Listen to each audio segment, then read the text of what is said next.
حضرت سیدنا ابو محمد رحمۃ اللہ علیہ فرماتے ہیں کہ 3 زاہد دوران سال فقط اللہ عز و جل کے بھروسے پر زاد راہ لیے بغیر حج کے ارادے سے بیت اللہ شریف کی طرف روانہ ہوئے۔ راستے میں انہوں نے عیسائیوں کی ایک بستی میں قیام کیا۔ تینوں زاہدوں میں سے ایک کی نظر ایک خوبصورت نصرانی عورت پر پڑی تو اس کا دل اس کی طرف مائل ہو گیا۔ جب تینوں نے سفر کا ارادہ کیا تو اس نے ہیلے بہانے سے ان کو ٹال دیا اور خود وہیں بیٹھ گیا۔ اس کے دونوں رفیق چلے گئے اور اس کو بستی میں ہی چھوڑ دیا۔ اب اس نے اپنے دل کی بات اس عورت کے والد سے کی۔ اس نے کہا، اس کا مہر تجھ پر بہت باری ہے، تم اس کی طاقت نہیں رکھتے۔ اس نے پوچھا، کیا مہر ہے؟ اس کے والد نے کہا، تو دین اسلام چھوڑ کر عیسائیت میں داخل ہو جا۔ چنانچہ اس زاہد نے نصرانی ہو کر اس عورت سے نکاح کر لیا اور 2 بچے بھی پیدا ہوئے۔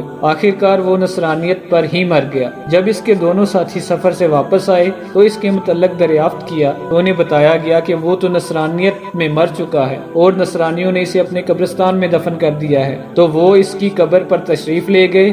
وہاں ایک عورت اور 2 بچوں کو قبر پر روتے ہوئے پایا۔ وہ دونوں بھی دور سے رونے لگے۔ عورت نے ان سے پوچھا، آپ کیوں رو رہے ہیں؟ انہوں نے اس کی عبادت، نماز اور زہد کا تذکرہ کیا۔